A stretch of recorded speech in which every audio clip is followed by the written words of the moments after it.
I knew something was off the day Brennan called my work quaint during stand-up, and then spent the rest of the meeting bragging about Kubernetes like it was his idea of foreplay.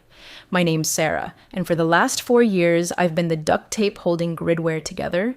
I wrote the failover script that saved us during the Q3 blackout. I'm the reason our backend still talks to the payment processor without curling up and dying every 2 hours. And yet, I've spent most of my mornings nodding through Slack messages from 20-something cloud visionaries who think uptime is a suggestion and version control is optional. Nobody asks how the API functions across legacy endpoints. Nobody wants to ask, because I'm not shiny. I don't present well. I don't have a Medium post about how I rewrote the monolith in Rust for my dog walking startup. I just fix things, quietly, which means I'm invisible until something breaks. But I'm not stupid. I've known since year 2 that Gridware was never going to promote me, never going to give me equity that mattered.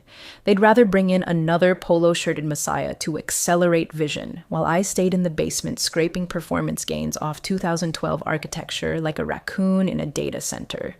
So yeah, I started building something else. Nights. Weekends, on my own gear in my own name under an LLC I set up before Gridware even existed. It started as an exercise in technical stubbornness. What would infrastructure look like if I wasn't forced to compromise every step? The answer turned into something terrifyingly elegant, a self-healing infrastructure API that actually did what Brennan's buzzwords promised. No more patchwork queues duct taped together with vendor SDKs. No more begging for DevOps bandwidth or pretending our cron job wasn't a single-threaded nightmare. Just low overhead, resilient, modular back-end architecture, running circles around Gridware's core. Funny thing is, I never meant for anyone to notice. I kept it unlisted on GitHub, tied to a private repo through my LLC. I wasn't recruiting. I wasn't pitching. I just wanted to build something that didn't insult my intelligence. But of course, Brennan found it. And like a raccoon with a Rolex, he couldn't resist trying to claim it. Before we go any further, if you're watching this and you've ever been the invisible one, the person they depend on but never promote, do me a favor. Hit that like button and subscribe. 97% of you listen without subscribing, and honestly, it means the world to the team behind these stories when you support us. All right, back to hell. Brennan stumbled on the API about a month after his first Synergy Summit, when his AWS sandbox lit up with latency spikes he couldn't explain. Instead of fixing it, he decided to look for shortcuts. Found my repo, skimmed the readme, and suddenly he's pitching it to leadership like it was his idea. He swaggered into all hands like Tony Stark in a startup hoodie, calling it Gridware Core, our future, our platform, our ticket to hyperscale. I just sat there, watching, not blinking, because I knew something he didn't. I hadn't written a single line of that code on company time, not on company hardware, not under their IP agreement. And when legal sent me a revised contract, just to formalize a few things, I smiled, printed it out, and swapped page 3 with an older version Brennan had never read, one that excluded any and all pre-existing LLCs, signed it with a pen from my first dev job, handed it back without a word. They thought they'd found a gold mine. I was just waiting for them to dig too deep. Brennan arrived with the kind of energy you only get from a TED Talk addiction and 0 real scars. First day, he paraded through the office in a shirt so tight it looked like it had been painted on, clutching a MacBook like it was a holy relic. "We're gonna streamline the back end," he announced, grinning like he'd just invented JSON. "Refactor for scale. Unify the dev lifecycle around velocity and culture-first engineering." I watched 3 senior devs pretend not to vomit. See, Brennan wasn't hired to fix anything. He was hired to look like he was fixing something. Gridware was chasing a $145 million acquisition from a firm that didn't know an endpoint from an elbow, and Brennan had the right buzzwords on LinkedIn to make it seem like we had our act together. Internally, we were duct tape, spaghetti code, and prayer. Externally, thanks to Brennan, we were a cloud-agnostic, event-driven architecture platform with seamless enterprise integrations. He said that sentence out loud once, unironically, in front of people. Meanwhile, actual systems started cracking. The payment sync froze every other Friday. Logs bloated into oblivion. Jenkins collapsed under the weight of its own misery. Brennan's solution? More dashboards, more metrics, more dashboards for the metrics. All while quietly asking me, "Hey, can you just..." Stabilize this for demo mode? So I did. Not with Gridware's crumbling stack, but with my side project, wrapped cleanly in proxy calls, spun up from my own infra, like a miracle bandage for someone who refused to stop stabbing themselves. He never asked how I got it to work, just showed it off like it was his new toy. Then, one Monday, I walked into the office and found my GitHub repo pulled up on the main conference screen. My personal repo, LLC tied, clearly labeled. The README still had a footer that said, created by Sarah Monroe, Monroe Systems LLC. But Brennan? He just clapped his hands together and said, this, folks, is what happens when we unlock our team's hidden potential. He didn't look at me when he said it, just kept talking.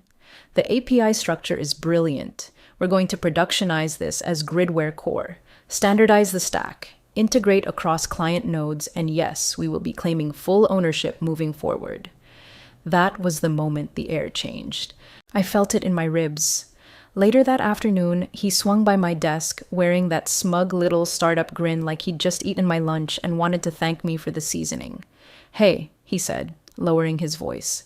I know it's technically outside repo, but just a heads up. Anything you build while employed here is, kind of ours. Standard clause. Legal will loop you in with a quick IP alignment doc. Should be painless. I didn't answer. I just blinked at him like he'd told me gravity was optional. Because here's the thing about people like Brennan. They assume silence means surrender, that the quiet ones are too soft to draw lines, that engineers don't lawyer up, that backend is just plumbing, not leverage. But I had filed my LLC 3 years ago. I had time-stamped logs. I had Git history going back to before Gridware hired me. I had receipts. And Brennan? Brennan had just tripped over the live wire with a smile on his face. Brennan called it a technical formality, said it with that patronizing tilt in his voice, like he was doing me a favor by legally stealing my work. We were in a cramped glass meeting room that still smelled like dry erase fumes and startup panic. He leaned back in his ergonomic throne, one leg crossed over the other, and dropped a folder on the table like it was a goddamn invitation to the Met Gala. Legal just needs this on file, he said. Standard IP clarification. So we can move forward without any ambiguity. I opened the folder.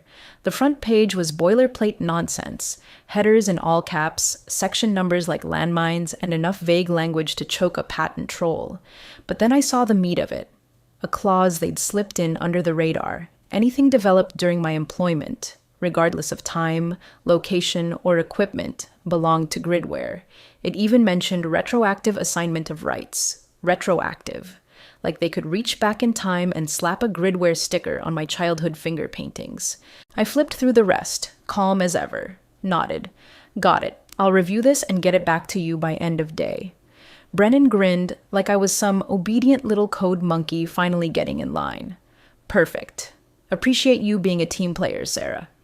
What he didn't see, what none of them ever saw, was the fire building in my gut like a storm with a grudge. Because this wasn't just theft. This was Brennan trying to bury me under the very system I kept running. And he thought I'd thank him for the shoveling. I went home that night, pulled out the exact copy of the original IP agreement from my onboarding packet, the one Brennan never bothered to update after HR reshuffled. It had a lovely little carve-out in Section 7B that exempted pre-existing entities from Gridware's claim. And since Monroe Systems LLC was incorporated 3 years before I joined, it was as clean as a whistle. Then I went to work. I printed 2 versions, their updated IP claim and the original I had archived. I carefully replaced the updated clause pages with the old ones. Punched the stack neatly, signed at the bottom with the same pen I'd used to endorse my first consulting check under Monroe Systems, slid it into the folder, brought it in next morning. Here you go, I said, handing it back to Brennan. He didn't even open it. Just tossed it to legal and went back to whiteboarding an architecture diagram so riddled with buzzwords it could have doubled as a startup word search. Now, technically, I had signed their document, but the pages he never read, the ones that mattered, protected me. Explicitly, legally, strategically, and every line of my side project code remained the exclusive property of Monroe Systems LLC. Brennan, of course, didn't notice a damn thing. He was too busy parading my infrastructure as the backbone of Gridware's future. He called it Sarah's pivot layer during the next leadership call, like naming it after me would make me forget I hadn't handed it over. He didn't know I had alerts built into the system, deep ones. If any external server tried to recompile or clone the API without verified credentials, it would auto-revoke access and ping me with a kill switch warning. And it sat there, silent, watching, waiting. I drank my coffee. I did my job. I smiled when Brennan asked if I could productionize the deployment pipeline. Sure, Brennan, let me just hook up the explosives you think you're driving. Calm surface, glassy stillness, but underneath. I was already cutting the rope. Investor Day came dressed in fake confidence and rented suits. Brennan shaved for once, slicked his hair back like a used car salesman trying to pass for a product visionary, and fired up a deck so bloated with gradients and buzzwords it might have required its own GPU to render. He opened with a slide that read, in all caps, Gridware Core. Our infrastructure reimagined. And there it was, my work. Live demoed on screen, dressed up in branding I never approved, front and center like it had always belonged to them. This, Brennan declared, is our new backbone. Low latency, high availability, fault tolerant, built in-house by our amazing team. And yes, we own every line. He didn't say my name, not once. Just smiled and waited for applause. I watched from the back of the room, arms folded, stomach still. People clapped.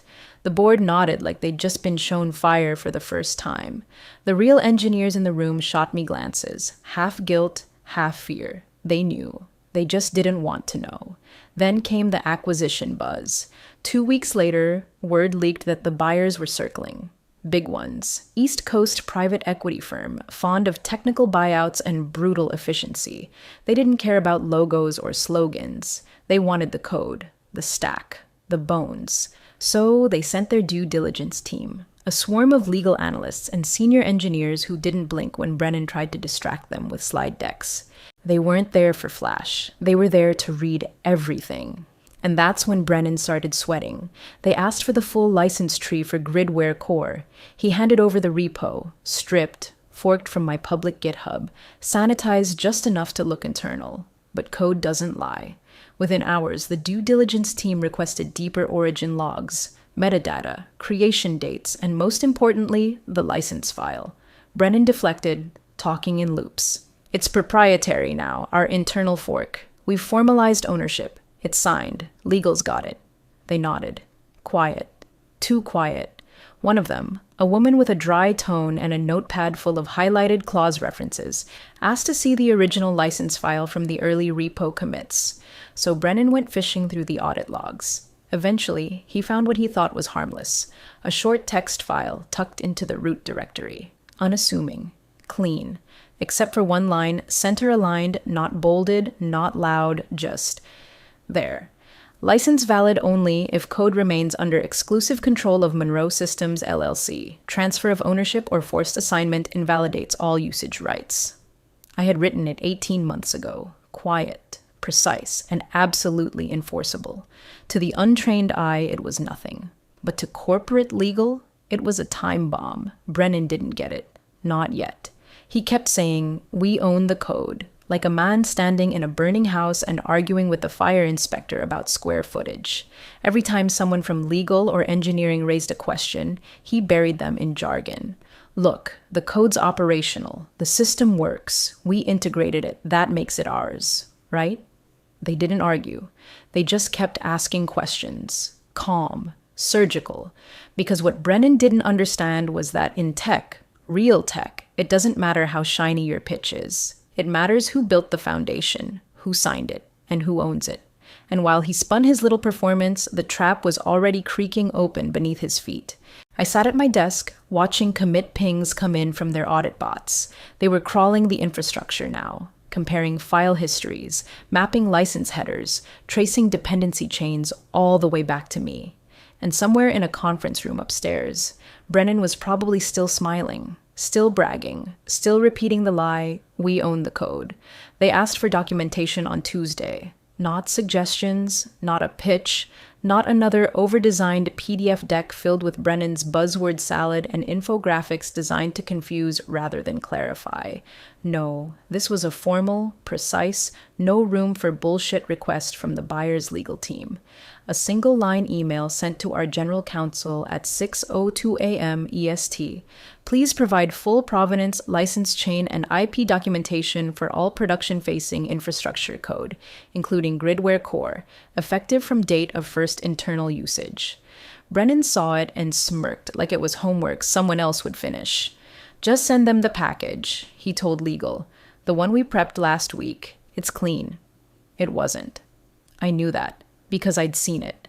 4 pages of half-truths and assumption-stacked timelines that ignored every single piece of verifiable creation data. They listed Gridware Core's first commit as 6 months ago, pretended it was born from internal tooling, omitted any reference to Monroe Systems LLC. They were hoping no one would ask questions. But the buyer's counsel did what Brennan never could. They read. They read the commit hashes. They read the metadata buried in the Git tree. They read the time-stamped licensing file that Brennan had overlooked, the one preserved through every fork, because he was too arrogant to scrub history before pushing the code live. They found my clause, not the one Brennan waved around in his fake documentation, the real one. The clause in the original license file, dated, signed, and still active, license is irrevocable unless ownership of code is forcibly assigned, or controlling interest of Monroe Systems LLC is transferred or absorbed by another entity. In such case, license becomes immediately void and all rights terminate with no provision for retroactive transfer. It was surgically worded. No flair, no wiggle room, just a trap with the pin already pulled. You'd think Brennan might have noticed the wording if he hadn't been so busy playing executive cosplay. You'd think legal would have cross-checked the repo logs. But no one in the building had the nerve to tell Brennan he didn't understand what he was talking about. So they filed the internal claim anyway. A week before the meeting, moved the API code into Gridware's production umbrella, changed ownership flags in the repo, and sent an email to counsel declaring that Gridware now held exclusive control of the infrastructure. That email was the bullet. Because as soon as that happened, the kill switch clause was triggered. My system registered the violation the moment their server fingerprint changed. I got a ping on my phone at 2:13 a.m., one quiet line of text. Monroe Systems. Licensing status. Invalidated. Ownership conflict detected. API access revoked. They'd pulled the trigger without realizing they were pointing the gun at themselves. 17 minutes later, the API shut down. Not entirely. Just enough. Latency crept. Jobs paused. Queues began to build. Brennan thought it was a hiccup, another scaling issue. He told the team to restart the pods, roll the cache, call the usual playbook. But the buyers saw something else. Because when they ran another due diligence query against our systems the next day, they got this.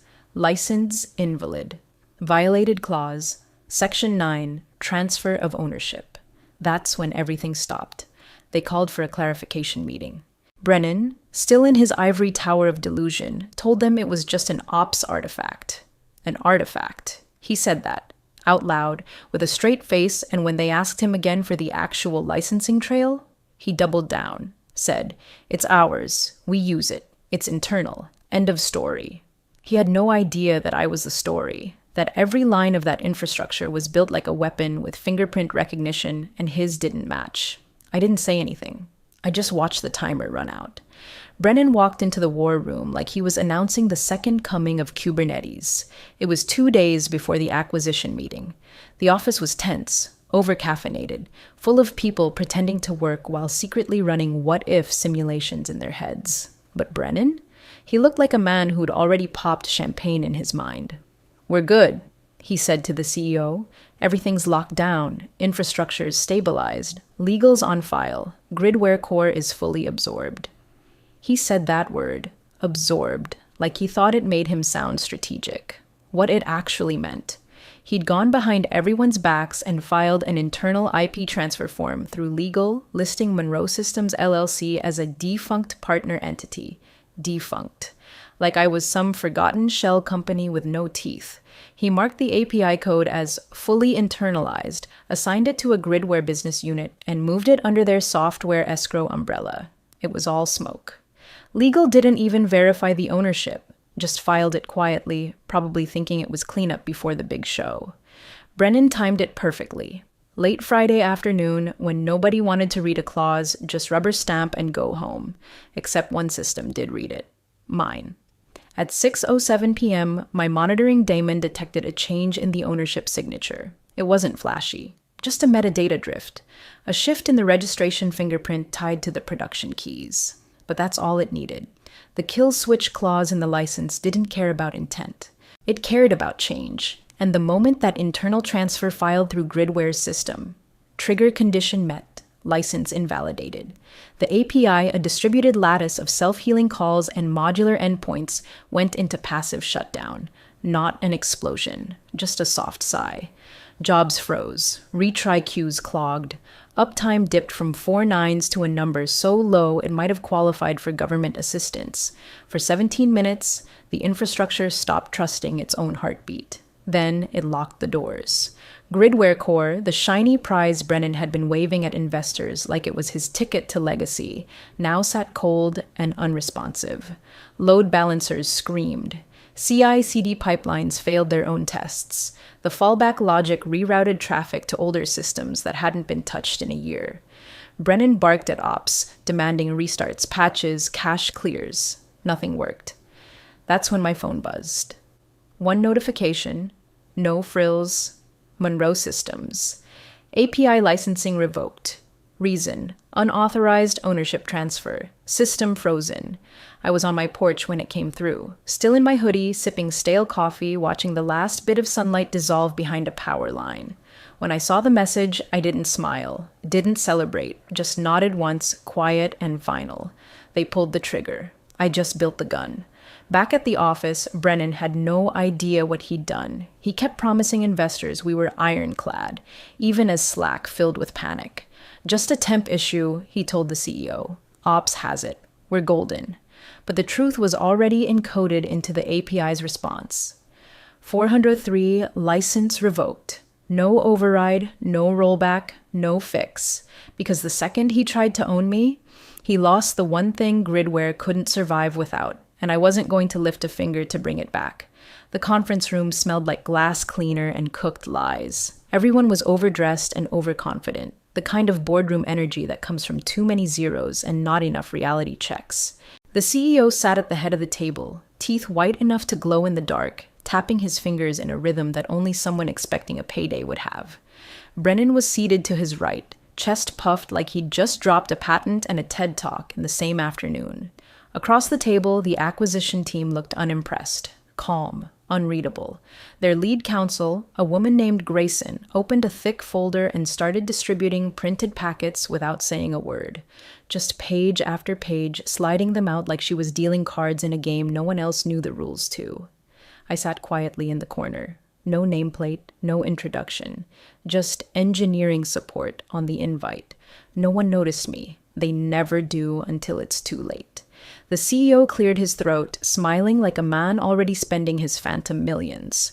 So, as outlined in our prior discussion, Gridware Core forms the backbone of our infrastructure modernization. It's been built entirely in-house over the past 8 months, and Grayson held up a finger. Not rude, just enough to freeze him mid-sentence. She turned the next page. One sheet, single screenshot, black text, white background. License status invalidated. Reason, IP claim violation. Clause 9, unauthorized ownership transfer. Beneath that, a timestamp from 2 days ago, the exact moment Brennan filed the transfer. The silence that followed hit harder than a data breach. The CEO leaned forward slowly, squinting at the page like he was seeing English for the first time. He looked from the printout to Brennan, then back again, then said, voice level, "What is this?" Brennan's smirk faltered, just a hair. It's probably a relic file, some pre-integration artifact, not reflective of current license standing. Grayson didn't blink. This screenshot is from the live API license server, fetched at 9:12 a.m. today. It reflects the production instance currently linked to your main client deployment. Another packet was slid across the table. This one showed infrastructure status. Red indicators, service degradation graphs, automated error logs filled with phrases like unauthorized access and contractual lockout triggered. The CEO's smile evaporated. He turned his full body toward Brennan. Not a glance. A pivot. Explain. Now. Brennan opened his mouth, but no words came out. He looked like a man trying to remember what bluffing felt like. I saw his jaw clench, then unclench. He shuffled his own packet like the answer might be hiding between the pages. Finally, he offered a nervous chuckle. We've had some ops issues. We're working through them. Legal's aligned, everything's... Grayson cut in. Your legal team submitted a document claiming full IP ownership. That act voided the original licensing terms tied to Monroe Systems, LLC. As a result, we cannot verify functional access to the core infrastructure you've marketed as proprietary. The CEO was pale now, hands steepled under his nose. I thought this was built internally. Brennan, scrambling, gestured at me. She built it. Sarah, it's internal. She works here. No, I said, flat and cold, my voice the only thing in the room that didn't tremble. I licensed it, through my LLC, which you just tried to absorb without consent.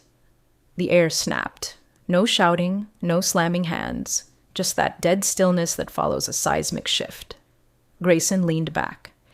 Unless you can prove clean ownership, and unless the API is restored with full functionality, we're halting proceedings. And just like that, the $145 million valuation turned into a pile of paper and the echo of Brennan's last bad decision, because the core tech wasn't theirs. And now, it wasn't anyone's. Brennan started flailing. You could see it happen in real time, his whole facade cracking like wet drywall. First came the stammering, then the frantic page flipping, then the darting eyes, like maybe if he stared hard enough at the printouts, they'd rewrite themselves out of sheer fear. Legal was already 2 steps behind, whispering to each other like a backline of malfunctioning code. Nobody wanted to touch the fire, but everyone could feel the heat. The CEO didn't say a word. He just stared at Brennan like he was trying to mentally rewind the last 4 months of his life and find the exact moment he made the mistake of trusting him. And Brennan, idiot that he is, kept digging.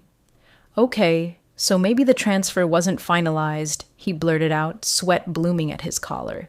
But that doesn't mean the license is dead. We can fix it. We'll negotiate with her. There's a path forward. We can resolve this amicably. I stayed quiet. Let it all hang there, the desperation in his voice like a siren song for corporate collapse. Then I reached down, slow and calm, and pulled the folder from my bag. Thick, unassuming. No flashy cover or glossy branding, just truth on paper. I slid it across the table to the buyer's counsel, then looked straight at Brennan as I said the only thing I had been waiting to say. It was never yours to claim. Inside the folder, the original Monroe Systems LLC Incorporation documents, state-filed 3 years prior to my Gridware employment. Time-stamped server logs showing the first commit of the API months before I ever signed their offer letter. The full license tree, clean, self-contained, mirrored across multiple off-site repositories, all signed digitally and notarized physically. Every page a nail in the coffin. Grayson didn't even finish reading before she stood. We're withdrawing, she said, turning toward the CEO. Until your IP is clean, if ever.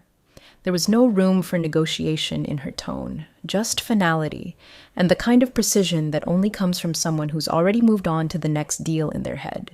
The CEO opened his mouth like he wanted to argue, closed it, then opened it again, but nothing came out. His eyes drifted from Grayson to me, then finally landed on Brennan. You're done, he said, voice like ice cracking over water. Get out of the room. Brennan froze. What? Wait. No, this isn't on me. She tricked us. She manipulated the system.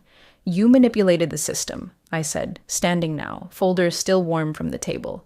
I protected mine.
Legal didn't defend him. Neither did Ops, or the board observer on the Zoom call who suddenly went dark. Brennan was alone, and for the first time since he swaggered through our doors with his agile bumper stickers and his synergy word clouds. He looked small. He gathered his notes, trembling hands trying to maintain some scrap of dignity, but the illusion had already died. The door closed behind him with the softest click, like a breath being exhaled after holding it too long. No one spoke. Grayson collected the folder, gave me a nod of professional acknowledgement, and left. I didn't stay to watch the CEO spiral. I didn't need to, because power doesn't always roar. Sometimes it just slides across the table in a manila folder and walks out without saying a word. The cafe was nothing special, just a corner spot with mismatched chairs and a barista who knew how to make coffee without asking for my name or life story. I liked that. I liked the silence, the absence of posturing, no one trying to steal anything but Wi-Fi. My laptop was open, but I wasn't working. Not really. Just watching. The news broke like a dropped wine glass. Shards of ego, money, and denial scattered across every tech feed. Gridware acquisition collapses amid licensing scandal. Core infrastructure found legally compromised. Investors withdraw. Monroe Systems announces strategic partnership with rival infrastructure firm. All in a row, like tombstones. We'd signed the deal the day before, my LLC and a lean, hungry competitor who had something Gridware never did, respect for ownership. They didn't care about slide decks or titles or who wore the flashiest Patagonia vest. They read the damn contracts. They paid attention to who built what. And when I showed them the system, the real system, they didn't ask to own it. They asked to partner. We kept it clean this time, cleaner than before. Faster, too. I rebuilt the core from scratch. Modular, elegant, version-controlled like a razor. This one wouldn't get tangled in corporate hands. I wrote the license terms myself, tighter than a drum. Across town, Gridware was still trying to spin. They pushed a statement claiming continued innovation and client confidence. Meanwhile, they were gutting teams, slashing burn rate, begging their Series C to stay afloat. Their core product, the one Brennan rebranded with my name and stripped of its soul, was gone. And the funny thing about hollow shells, they echo when they fall. I sipped my coffee. No headlines screamed my name, no think pieces on Medium, just me, a cafe, and a quiet message from a friend still inside. They're calling it a salvage operation now. CFO walked out this morning. Good. I refreshed the feed. Another alert pinged. Their valuation had cratered by 60% in 3 weeks. Clients were fleeing. CTO position, vacant. No one came to me for rescue. Because they knew. They all knew now. I closed the laptop, let the moment sit, let it breathe. Because after years of being the quiet one, the ignored one, the dependable ghost in the machine, I had finally spoken. Not with a mic, not with a scene, with a clause, with a signature, with silence that cut deeper than any public call-out ever could. And as the sunlight shifted across the tabletop, I thought about all the times I stayed late fixing their mistakes, all the times they called me resourceful when they meant expendable. And I thought about Brennan, his smirk, his certainty. I didn't need revenge, I just needed truth to be louder than the lie, and it was. They wanted my work. Turns out, they should have asked the guy who built it before the guy who stole it.